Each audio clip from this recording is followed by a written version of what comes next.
우리가 예수 그리스도를 믿고 또 주님을 따르는 그 목적이 무엇일까요? 세상의 많은 사람들은 자신의 어떤 유익과 또 뭔가 좀 예수님을 통해서 소득을 얻기를 바라는 마음으로 주님을 따라가는 사람들이 의외로 많이 있습니다. 예를 들면 이런 것이겠죠. 예수를 잘 믿으면 내가 형통하게 될 것이다. 예수를 잘 믿으면 내 자녀들이 잘 될 것이고, 예수를 잘 믿으면 예수님께서 또 많은 복을 주실 것이다. 돈도 주시고 건강도 주시고 명예도 주시고 또 필요한 모든 걸 채워 주시겠다. 그러한 믿음으로 예수님을 따르는 일종의 투자 개념으로 예수님을 따르는 사람들이 의외로 많이 있습니다. 우리 역시도 주님을 따른다고 하면서도 어떤 목적과 어떤 지향성을 가지고 주님을 따라가는 경우가 많이 있습니다.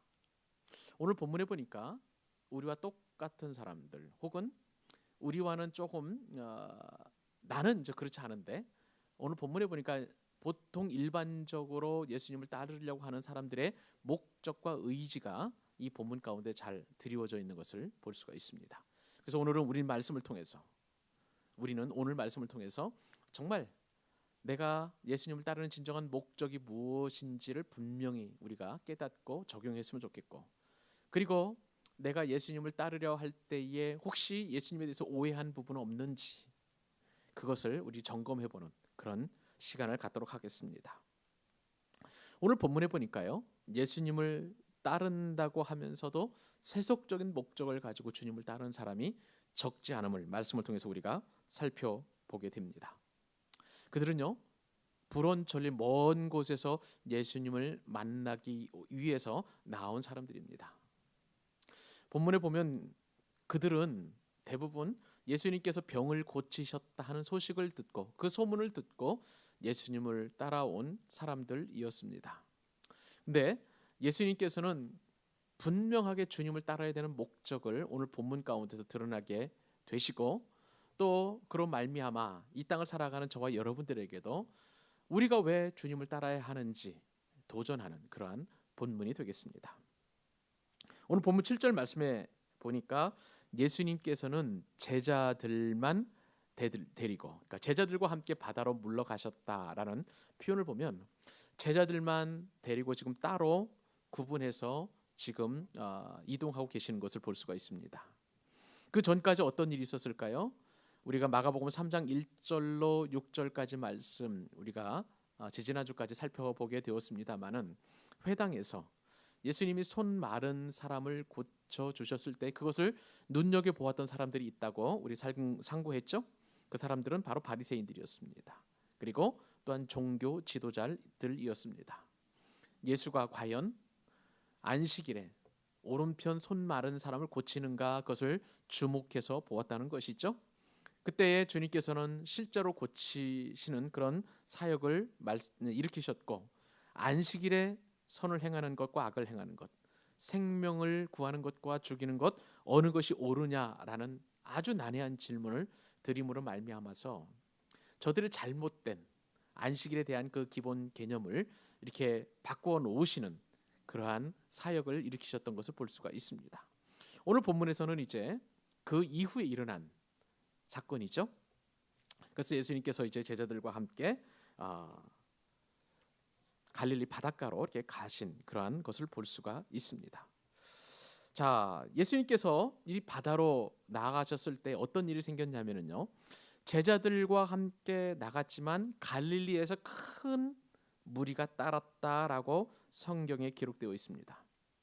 그런데 여기 보니까 7절에는 큰 무리가 따랐다, 그리고 8절에 보니까 많은 무리가 그가 하신 큰 일을 듣고 나오는지라 많은 무리가라고 이렇게 성경에 기록되어 있습니다. 여기서 크다 혹은 많다라는 표현은 같은 헬라어인데요, 플레도스라는 그런 단어를 쓰고 있습니다. 이것은 마가복음에서는 바로 이 본문에서만 나온 아주 독특한 표현인데, 그것은 정말 많은 사람들이 예수님을 따랐다라고 하는 주목을 환기시키는 그런 단어라고 할 수가 있습니다. 그만큼 마가가 볼 때에 그때 당시에 이 본문 가운데에서 예수님을 따랐던 무리가 얼마만큼 많은지를 분명하게 설명을 해 주고 있습니다. 그도 그럴 것이 많은 무리 혹은 큰 무리가 주님을 따랐다라고 했는데 이 주님을 찾아온 사람들이 유대의 전국 각지였어요. 본문에 보니까 유대와 예루살렘이라고 이렇게 성경에 기록되어 있습니다. 유대와 예루살렘은요, 전체적인 팔레스타인 지방에서 볼 때의 남쪽 지방입니다.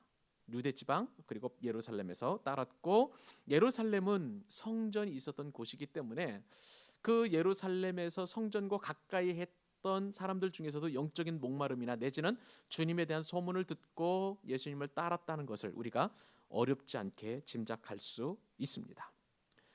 그 다음에 보니까 어느 지방에서 또 왔냐면 이두메라는 곳에서 왔죠. 이두메는 유대 남부 쪽에서도 더 남쪽에 있습니다. 이 이두메는요, 원래는 이방인들이 사는 그러한 지역입니다. 헤롯의 고향이 바로 이 이두메라는 것을 생각해 볼 때에 이방인도 예수님을 따랐다.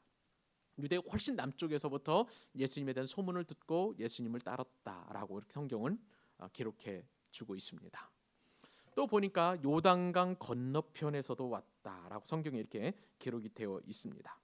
요단강 건너편은요, 베레아 지방입니다. 그리고 또 요단강 북쪽으로 올라가게 되면 요단강 동편의 북쪽으로 올라가다 보면은 데가볼리 지역입니다. 데가라는 것은 데카 10이라는 뜻이고요. 볼리 하면은 폴리스라는 뜻인데 10개의 도읍이 있는 묶어서 이제 데가볼리 지역이라고 하는데, 보통 그쪽에서도 수많은 사람들이 지금 예수님의 소문을 듣고 주님 앞에 나온 것을 볼 수가 있는 것이죠.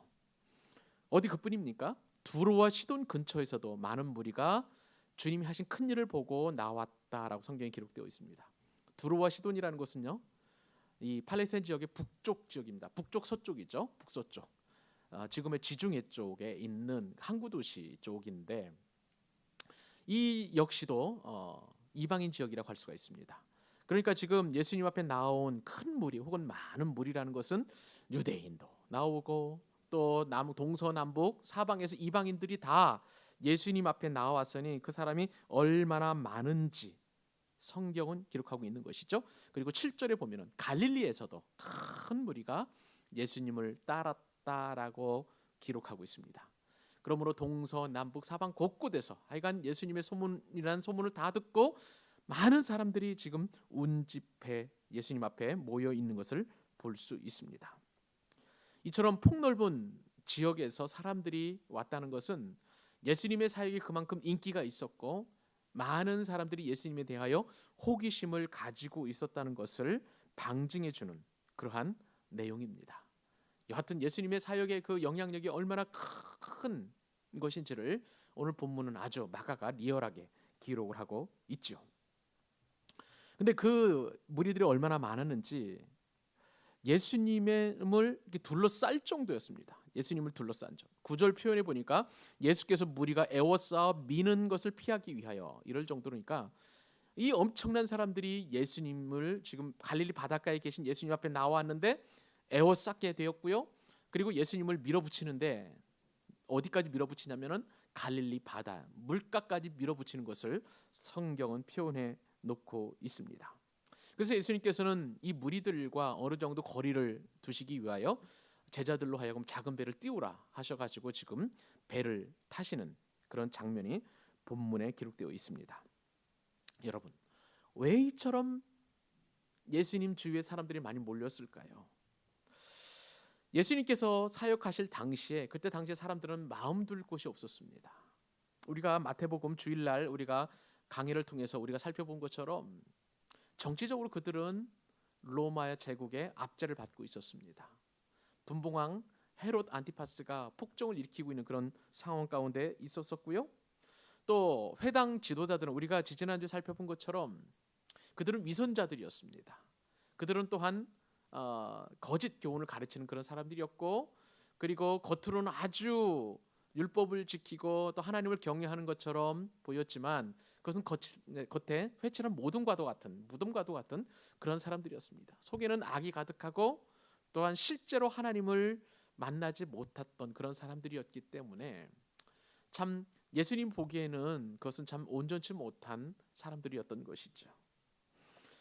정치적으로나 사회적으로, 경제적으로, 심지어 종교적으로 그들은 마음 둘 곳이 없었고 그런 상황 속에서 새로운 랍비가 등장하게 되었는데, 그분은 그들이 익히 소문으로만 들었던 메시아로서의 모든 사역을 감당하니 그들의 마음이 예수님께로 쏠리는 것은 어쩌면 당연한 일이었다고 할 수가 있습니다.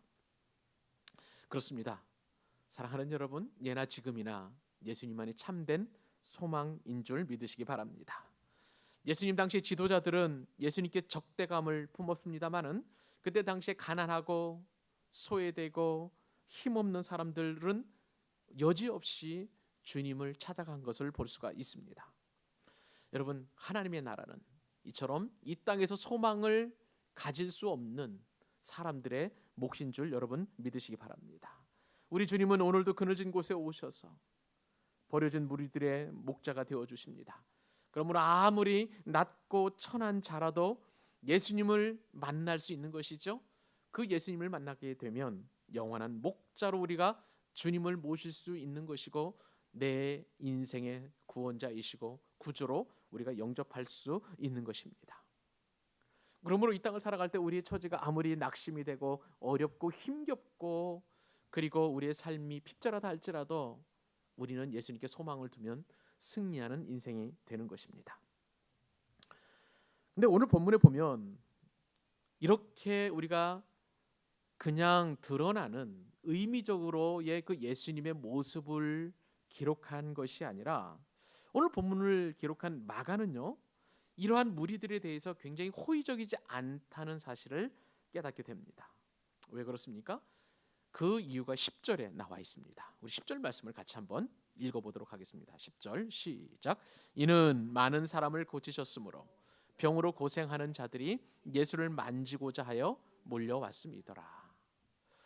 이 말씀을 보니까 예수님을 에워쌀 정도로 밀어붙이는 그 사람들이 주님을 찾은 분명한 목적이 있죠. 10절에 보니까 많은 사람을 고치셨기 때문이다. 이는이라는 것은 왜냐하면이죠. 왜냐하면 많은 사람을 고치셨으므로 병으로 고생하는 자들이 예수를 만지고자 하여 몰려왔음이더라. 예수님은요, 고치시는 분이세요. 치유하기 위해서 이 땅에 오신 것은 너무나 확실합니다. 많은 사람들이 병을 예수님을 통해서 고침을 받았다라는 그 소문이 전달되게 되었고, 여하튼 병든 사람들은 누구라도 지금 예수님 어떻게든지 만지고자 하여 지금 예수님을 둘러싸고 그리고 밀어붙이고 있는 그런 상황 가운데 있는 것입니다. 병으로 고생하는 사람들 입장에서 보면은 이것은 물에 빠진 사람 지푸라기라도 잡는 그런 심정일 것입니다. 여하튼 어쨌든지 간에 예수님의 옷자락이라도 손만 대기만 하면 낫는다라는 나름대로의 확고한 신념을 가지고 지금 주님 앞으로 나왔던 것이죠. 사랑하는 여러분, 우리는 여기서 매우 중요한 영적인 진리를 한 가지 발견할 수 있습니다. 마가는 그렇게 몰려든 무리들이 예수님께서 말씀하시려는 내용에 관심을 가지기보다는 주님이 행하신 일, 즉 행하신 일이 무엇입니까? 많은 사람을 고치신 일, 그 일에만 관심을 두었음을 부각시키고 있음을 우리는 행간의 의미를 통해서 추출해낼 수 있는 것이죠. 이러한 목적은 마가가 무리가 예수님을 따르는 목적이 잘못되었다는 것을 은근히 이렇게 드러내고 있음을 우리는 생각해 볼 수 있습니다. 그때 당시에 예수님에 관한 한 두 가지 관점이 있었죠. 하나는 어떻게든지 간에 예수님을 멀리하려는 종교 지도자들의 입장이 있었습니다. 또 일반 평민들이나 혹은 병든 사람들은 어떻게든지 간에 내 병을 낫고자 주님을 따르려고 하는, 주님을 만지고자 하는 그런 목적을 가지고 주님을 따랐다는 것이죠. 자, 여기서 우리는 보면 우리가 정말 예수님을 따라야 되는 진정한 목적이 무엇인지, 우리가 주님을 따를 때 혹은 오해하고 있는 점은 없는지를 우리는 분명하게 이 말씀의 깊은 상고를 통해서 깨닫게 될 수 있는 것이죠. 불언천리를 마다하지 않고 예수님 앞으로 단 한 걸음이라도 더 가까이 가고자 하는 것은 일단은 잘한 일이라고 할 수는 있겠습니다만은, 그러나 그 목적이 너무나 단순해요. 예수님을 만나려는 목적이 단순히 병고침을 위한 것인가, 나의 목적 성취를 위한 것인가 라는 것을 깊이 도전하는 그런 본문이라고 할 수가 있는 것이죠. 기껏해야 병고침을 받으려는 목적이 있다는 것이 예수님을 그만 실망시켰던 것입니다. 내가 돈이 없으면 그 돈을 벌기 위해서 예수님을 이용하려고 하는 그 목적, 내가 건강을 잃으면 그 건강을 찾기 위해서 예수님을 찾아가려는 그 목적이 너무나 단순하다는 것, 그것이 바로 우리가 예수님을 오해하는 매우 중요한 이유라는 것을 오늘 본문은 이야기하고 있는 것입니다. 또 하나, 오늘 말씀을 통해서 우리가 깊이 또 묵상해 볼 수 있는 것은요, 무리가 예수님을 에워쌌다라는 그 표현을 통해서 우리가 주님을 만날 때는 무리가 공동체적으로 만나는 것이 아니라 개인적으로 인격적으로 만나야 된다는 사실을 또한 우리가 깊이 말씀 상고를 통해서 깨달아 볼 수 있습니다. 우리가 예수님을 만날 때는요, 그 누구도 예외 없이 개인적으로 인격적인 소통을 해야 합니다. 주님은 12제자를 각각 부르셨어요. 그리고 사도 바울도 주님께서는 개인적으로 부르신 것을 볼 수가 있습니다. 심지어는 무리에 휩쓸려서 숨어있던 12해 동안 혈루증 앓는 여인이 주님의 옷자락에 손을 닿게 되었을 때에 그것은 주님께서 개인적인 만남이었다라고 부각시켜서 대중들에게 소개하신 것을 볼 수가 있습니다. 그러므로 오늘 본문을 통해서 우리에게 주시는 하나님의 교훈은 무엇인가? 그것은 곧 자신의 유익을 위해서, 그리고 목적 달성을 위해서 주님을 만나는 것이 아니라 정말 예수 그리스도가 나와 인격적인 관계를 맺기 위하여, 내 영혼을 구원하시기 위한 내 영혼의 구세주인 것을 드러내시기 위하여 우리와 만나기를 원하신다는 예수님의 뜻을 본문을 통해서 깨달을 수 있는 것입니다. 우리는 어떤 목적으로 주님을 만나고 있습니까? 아니, 우리는 예수님을 어떤 분으로 오해하고 있습니까? 내 목적 성취를 위한 수단으로서의 주님이 아니라 인격적으로 만나고 교제하고 또 함께 교통하고 교제하는 그런 분이시라는 사실을 깨닫고 주님과 깊이 만나는, 인격적으로 만나는, 개인적으로 만나는 저와 여러분 될 수 있기를 주님의 이름으로 축복합니다. 오늘 말씀을 통해서 우리가 또한 깊이 상고해야 될 내용이 있습니다. 그것은 매우 특이한 성경 본문인데요, 귀신이 예수님을 만났다는 사실입니다. 자, 그 말씀이 바로 11절인데요. 11절 말씀 같이 한번 읽어보도록 하겠습니다. 시작. 더러운 귀신들도 어느 때든지 예수를 보면 그 앞에 엎드려 부르짖어 이르되 당신은 하나님의 아들이니이다. 자, 이 말씀을 보니까요, 더러운 귀신들이 주님 앞에서 두려워 떨었다, 그리고 엎드렸다, 부르짖었다라고 성경에 이렇게 기록이 되어 있습니다. 원래 귀신은 어떤 존재냐면요, 사람 앞에서는 아주 기세등등한 존재입니다. 사람을 무시하는 존재이죠. 그러나 예수님 앞에서는 맥을 못 추고 그 귀신의 권세는 땅에 떨어지고 맙니다. 오늘 본문에서 그 귀신들의 모습을 보니까 예수님 앞에 일단 나오긴 나왔어요. 그런데 어떤 모습으로 나왔냐면은 더러운 귀신들이라고 이렇게 성경에 기록되어 있습니다.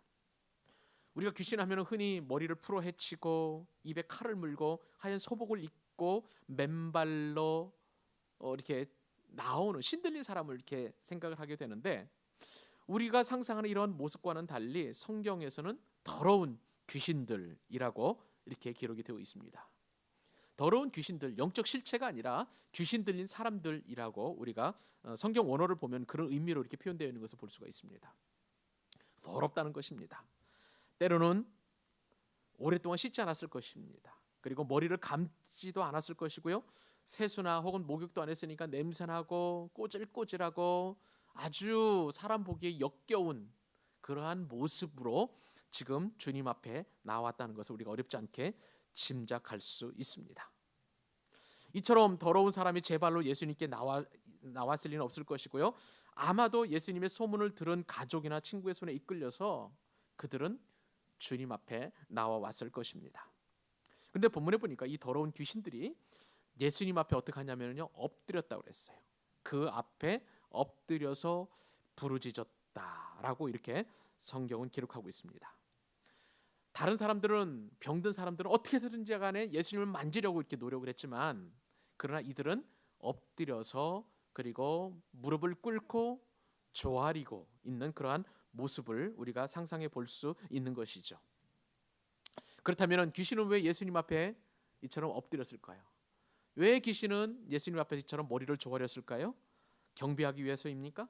주님을 찬양하기 위해서입니까? 혹은 아니면은 하나님의 아들로서의 예수님을 존경의 표시로 이렇게 행동한 것이었을까요? 전혀 그렇지 않습니다. 귀신들의 입장에서 보면 하나님의 아들이신 예수님은 두려운 존재이기 때문에 그렇습니다. 근데 아주 특이하게 이 귀신들이 예수님을 보고서 어떻게 부르짖었냐면요, 당신은 하나님의 아들이니이다. 예수님 앞에서 신앙 고백을 하고 있는 것 보이시나요?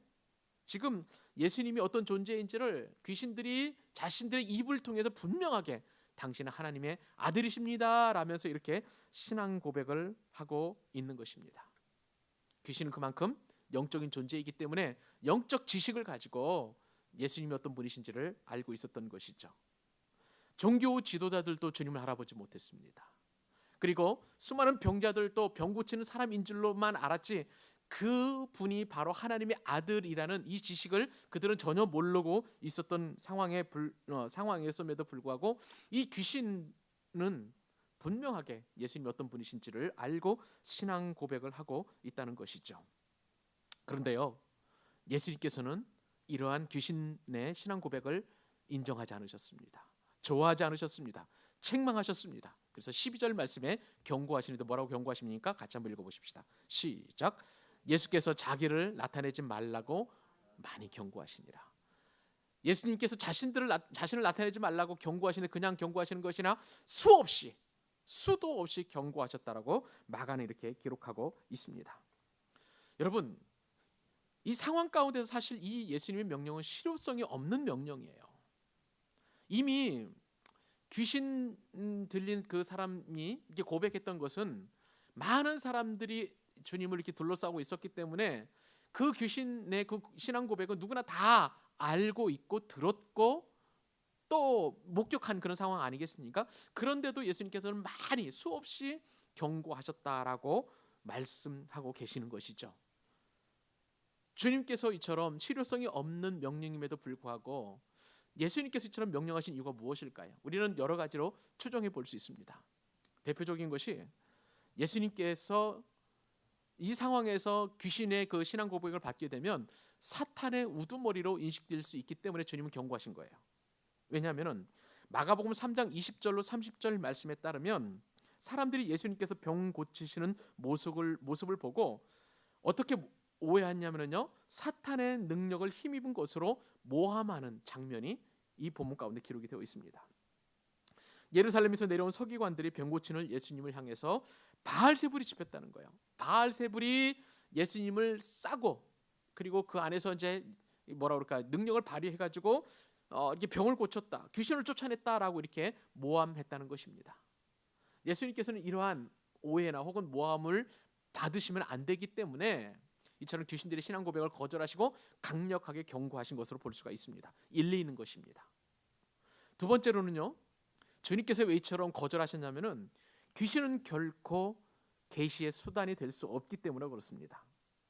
예수님께서는 귀신을 통해서 당신이 하나님의 아들이심을 선포되기를 결코 원치 않으셨습니다.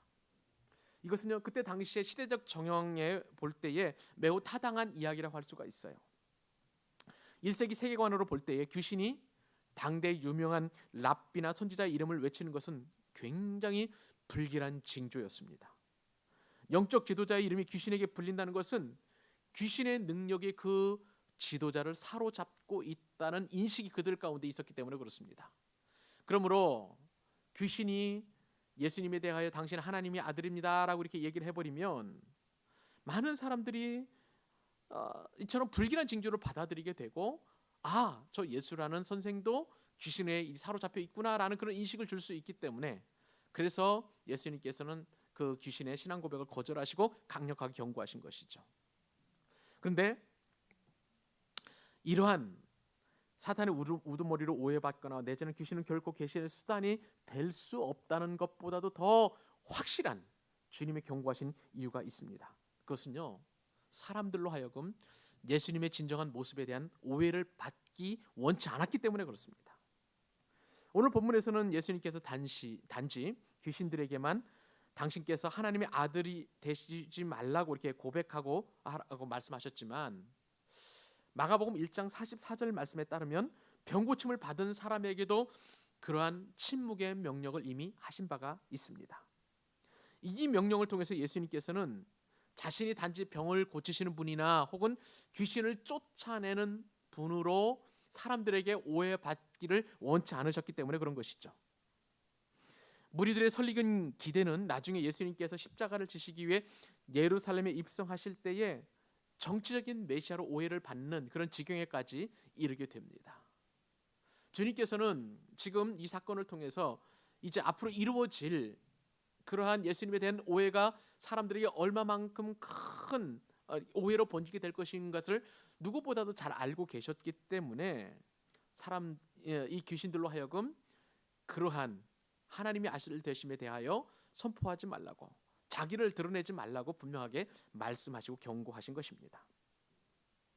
그러나 여러분, 이것보다도 더 근본적인 말씀을 통해서 우리에게 주시는 예수님께서 이 말씀을 하신 이유는 무엇일까요? 그것은 고난받는 종으로서 이 땅에 우리에게 오셨다는 그 사실을 알리고 싶으신 주님의 뜻이 있음을 믿으셔야 합니다. 무슨 말입니까? 주님께서 이 땅에 오신 진정한 목적이 무엇입니까? 십자가를 지시기 위함이라는 것입니다. 십자가를 지는 것이 예수님의 진정한 모습인데 오늘 본문에 등장하는 무리들과 종교 지도자들과 심지어 귀신들조차도 이러한 예수님의 진정한 모습을 그 누구도 아는 사람이 없었던 것입니다. 그렇게 자신의 진정한 모습이 오해되는 상황이었기 때문에 예수님께서는 귀신들에게 침묵하라고 수없이 많이 경고하신 것입니다. 그리고 나중에 때가 무르익었을 때 예수님은 자신의 진정한 모습을 제자들에게 가르쳐 주셨습니다. 그 내용이 바로 마가복음 8장에 나오는데 마가복음 8장 31절 말씀에 따르면 베드로가 주는 그리스도시요 살아계신 하나님의 아들입니다 라고 이렇게 신앙 고백을 하셨을 때에 주님께서는 비로소 예수님께서 이 땅에 오신 목적을 말씀하셨습니다.